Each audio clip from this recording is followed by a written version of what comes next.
Tycoon father watches a waitress let his disabled son guide her in a dance, and that single moment changes his destiny. The hush that descended upon the dining room of Manhattan's most prestigious restaurant was so heavy it felt physical. Conversation died instantly. Forks hovered halfway to mouths, and every gaze locked onto the narrow aisle between the white-clothed tables. 10-year-old Lucas Montgomery was trembling visibly. His legs, encased in heavy metal braces, swayed as he extended a hand toward Diana Johnson, the establishment's only African-American waitress. The live piano had just drifted into a gentle waltz, and the boy's sudden urge to ask for a dance had appeared out of nowhere. "Sir, restrain your child." Manager Thornton's voice was sharp, slicing through the quiet. "This is entirely inappropriate. We are a fine dining establishment, not a ballroom, and my staff is not here to amuse children." Richard Montgomery, head of Montgomery Global and one of the nation's wealthiest figures, felt his throat tighten. This was the first time he had ventured out with Lucas since the tragic accident that had partially paralyzed the boy 2 years prior, an experiment he vowed never to repeat. "Lucas, sit down." The command was low but ironclad. Diana stood frozen. Her eyes darted between the indignant manager, the embarrassed billionaire, and the boy whose hand remained suspended in the air. In her 5 years at the restaurant, she had mastered the art of invisibility, particularly with high-profile patrons like Montgomery. "Mr. Thornton, I resigned. My shift ends now." Her voice was eerily steady as she unfastened her apron and laid it gently on a nearby tray. Then, to the shock of the entire room, she offered Lucas a warm smile and accepted his hand. "I can't very well dance wearing an apron." Richard shot up from his chair. "What exactly do you think you're doing?" Diana met his stare without flinching. "I am accepting a gentleman's invitation, sir." Before anyone could intervene, Lucas took a tentative, dragging step. The steel of his braces scraped loudly against the polished floor. But Diana didn't pull him, nor did she rush him. She simply slowed her rhythm to match his struggle. "She'll be unemployed by morning," a woman whispered at an adjacent table. Richard watched, rooted to the spot. A sudden painful memory assaulted him. His late wife, Elizabeth, swaying with Lucas in their living room. "Perfection isn't the goal. Connection is," she used to say. As Diana followed Lucas's awkward, jarring movements, the expression in Lucas's eyes shifted. Terror melted into intense focus. Humiliation replaced by a fragile pride. For the first time since his injury, he wasn't being managed, assisted, or corrected. He was leading. "Mr. Montgomery," the manager's voice broke his trance. "I promise you, this ends now. She will face severe consequences." Richard remained silent. The room seemed to hold its breath, waiting for the billionaire's verdict. A man of his influence could ruin a reputation with a whisper. Staff froze. Diners watched with shameless fascination, yet only Lucas's soft laughter echoed in Richard's mind. Diana guided the boy back to a seat after 3 labored steps. "Thank you for the dance," she said with the formality one would use with a grown man. "It was a privilege." As she turned to walk out, Richard's voice halted her. "Wait." It sounded strained, foreign even to his own ears. "What is your full name?" "Diana Johnson, sir." Richard gave a slow nod. "Diana Johnson," he muttered, committing it to memory. He pulled a sleek business card from his blazer and extended it. "My office, tomorrow, 10 a.m." The restaurant remained silent. Diana took the card with a stony face, though her fingers trembled minutely. "Dad, why did you do that?" The question lingered like a judgment. Richard looked at his son and, for a fleeting second, saw not the broken child Elizabeth had left behind, but a whole person whose desires he had systematically stifled for 2 years. As the meal continued in tense silence, no one caught the look Diana cast back before exiting, not of fear, but of a quiet resolve that clashed with the storm building in Richard Montgomery's gaze. If this story of dignity and change is already pulling at your heartstrings, please subscribe to the channel to witness how a single act of respect can ignite a revolution capable of altering lives forever. The lobby of the Montgomery building gleamed with chrome and marble, refracting the morning sun. Diana Johnson felt instantly conspicuous in her best clothes, a modest navy skirt and a white blouse she'd found on clearance. The professionals rushing past wore suits that likely cost more than her annual rent. "Diana Johnson, to see Mr. Montgomery," she told the receptionist, who scanned her with a critical eye before dialing. "18th floor. Miss Winters is expecting you." Inside the elevator, Diana gripped her worn handbag, inhaling deeply. She didn't feel fear. She felt the calm focus of someone who had survived far worse. Miss Winters was a woman in her 40s with icy poise. "Mr. Montgomery is concluding a call. Follow me." As they traversed the glass-walled corridors, Diana felt the weight of staring eyes. A black woman being escorted through the executive wing was rare enough to spark gossip. "He got you fired, I assume?" Winters asked abruptly as they waited in the anteroom. "It's standard. Powerful clients complain, and people like you are collateral damage." "People like me?" "You know." Winters adjusted her spectacles. "Staff who forget their station." Diana offered a dry smile. "And what station is that, exactly?" Before Winters could retort, the intercom buzzed. "Send her in." Richard Montgomery's office was cavernous. Through the panoramic windows, New York City looked like a toy set. The man stood with his back to the room, surveying the skyline as if he owned the horizon. "Mr. Montgomery," Diana said. Richard turned, his expression a mask of practiced neutrality. "Ms. Johnson, sit." He gestured to a leather chair. The silence that ensued was tactical, a power move Diana recognized instantly. It was designed to make the intimidated fill the void with nervous chatter. "Do you have a background?" Richard finally asked. "Excuse me?" "Education, schooling." Diana held his gaze. "Bachelor's in Child Development, NYU. Master's in Special Education, incomplete." A flicker of emotion crossed Richard's face. "Surprise? And yet you wait tables." "I work 3 jobs, the restaurant, a bookstore on weekends, and private tutoring when available." Richard walked to his desk and lifted a dossier. "I had you vetted, Ms. Johnson. I needed to know who exactly danced with my son." He flipped the folder open, sliding a photo across the mahogany. "Freedom Steps. You founded this 6 years ago?" Diana straightened her spine. "Co-founded with my sister, Zoe. It's a rhythmic movement program for children with mobility impairments." Richard glanced at a document, which is currently on the verge of bankruptcy due to a grant shortfall. Diana didn't blink. She knew he would uncover everything. "I didn't come here to solicit a donation, Mr. Montgomery." "Then why are you here?" "Because you summoned me." Richard let out a short, humorless laugh. "Fair enough." He paced, agitated. "I want to hire you." Diana blinked, genuinely shocked. "As a waitress in your home?" Richard's jaw tightened. "As a therapeutic companion for Lucas." He seemed to struggle with his son's name.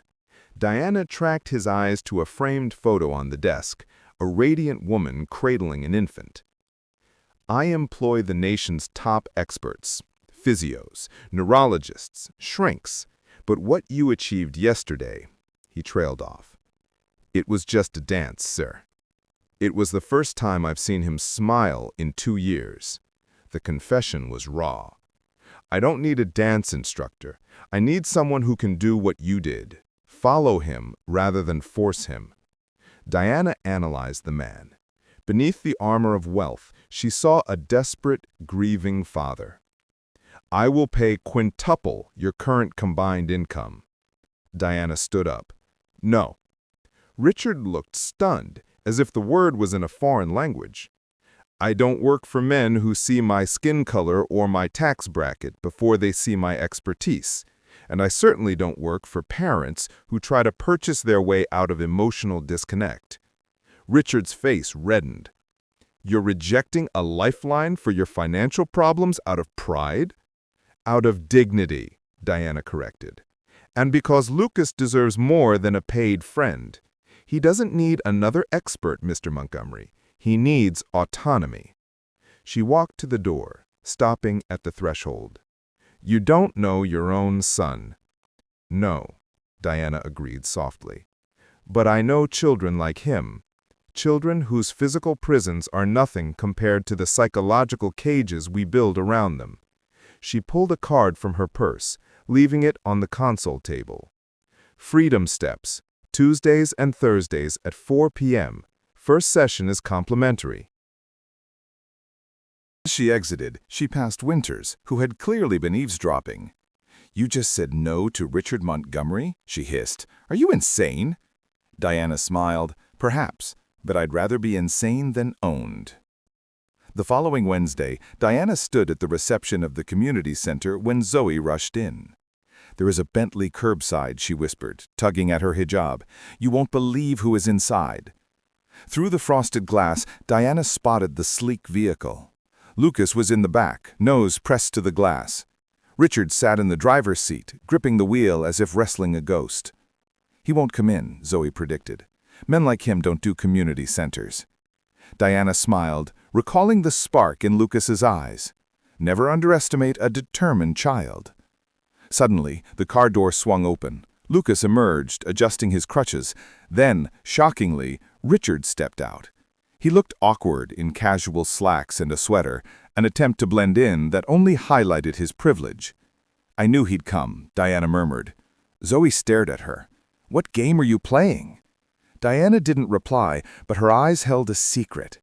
In her cramped Bronx apartment, beneath her bed, lay a notebook filled with observations on children like Lucas and powerful men like Richard. This wasn't accidental. It was a plan hatched the moment she accepted that dance. Richard Montgomery thought she was just a waitress. He didn't realize she was a woman on a mission, and his empire of isolation was about to crumble. Inside the converted warehouse, hand-painted banners read, Your Rhythm, Your Rules. When Richard and Lucas entered, kids with various disabilities were moving freely to a drumbeat. Mr. Montgomery, Diana greeted them, now in a simple staff t-shirt. Welcome. Lucas stared in wonder. A girl in a wheelchair spun in perfect arcs. A boy with a prosthetic leg stomped a rhythm. It looks disorganized, Richard noted, stiffly. It has structure, just not one you're used to controlling. She looked at the boy. Lucas, want to try? Lucas nodded vigorously, but looked to his father for permission. Go ahead, Richard said, voice tight. I'm right here. As Lucas hobbled toward the group, Zoe brought Richard a folding chair. Day one is hardest for the parents, she said gently. This isn't medical, Richard argued. I've hired the best rehabilitation teams. And how has that worked out? Zoe asked. The studio door opened, and an elderly woman with regal gray braids and an ornate cane entered. Dr. Elaine Mercer, Zoe whispered, neuroscientist, retired Harvard faculty, specialist in brain plasticity. The woman greeted the students before spotting Richard. Mr. Montgomery, you've denied my grant application 3 times in 2 years. Dr. Mercer? Richard was floored. I wasn't aware you were involved here. I oversee the research, she stated. We are documenting how autonomy-based movement rewires neural pathways. Research? Richard frowned. I thought this was a dance class. Diana returned. Freedom Steps is a pilot program for motor rehabilitation based on autonomy theory. We blend adaptive dance with hard science. Why wait tables if you run a research lab? Because we lack funding, because people like you rejected our proposals 3 times without reading them. The realization hit Richard. You were the co-author on Mercer's papers. Diana has an incomplete master's because she left school to support me, but her theoretical work is brilliant. You knew me at the restaurant, Richard deduced. From the second you walked in, when Lucas stood up, I saw a chance to show you, not tell you. Was the dance staged? Never. Lucas chose to move. I chose to follow. Suddenly, a group of people with cameras entered the back of the studio. Richard stiffened. And this? Phase 2, Diana said, a faint smile playing on her lips. Zoe handed Richard a fresh magazine. The headline read, "Revolutionary Rehab Method Shows Miracle Results." "We released our findings today," Dr. Mercer said, "and invited the press." "You used my son as a PR prop." Richard's voice was glacial. Diana guided him to a side wall covered in photos of children, each labeled with progress stats. The final frame was empty. "What is this?" "The future. A full-scale center. 500 kids a year, not 50. "You orchestrated this," Richard muttered. "The dance, the meeting, luring me here on press day. I saw a path and I took it. 4 months ago, when you auto-rejected our meeting, I vowed to find a way." "Diana!" Zoe shouted. "Look at Lucas!" They spun around. The music had cut out. The room was silent. In the center, Lucas had unbuckled one brace and was attempting to balance on a single crutch. "Lucas!" Richard lunged forward. "Wait!" Diana caught his arm. "Watch!" Lucas inhaled, trembling. Then, to the utter shock of his father, he took one unsupported, independent step. It was small and shaky, but it was entirely his. The children erupted in cheers. Camera shutters clicked furiously. Richard's composed mask shattered. Tears welled in his eyes, unbidden. This is why Freedom Steps exists. It's not about perfect walking. It's about the first step that belongs to you. Richard looked at his son not as a medical case to be solved, but as a young man discovering his power. "You could have done this without manipulating me," he said, voice cracking. "We could have if you had answered the phone." The reporters swarmed. Richard was trapped. He could storm out, confirming his cold reputation, or he could embrace the reality his son had just created. The man who controlled empires had to decide. Would he keep conducting, or finally learn to follow? "Mr. Montgomery," a reporter shouted, "is it true your foundation rejected this program?" Richard looked at Lucas, who was beaming. Then he turned to the press and smiled. "You know the hardest part of my job," he addressed the room, "admitting when I am wrong." Silence fell. "The Montgomery Foundation is proud to announce we will fully fund Freedom Steps for the next 5 years, including the construction of a permanent facility." Flashes blinded them. Zoe gasped. "On one condition," Richard added, looking at Diana. "Miss Johnson retains full creative and operational control.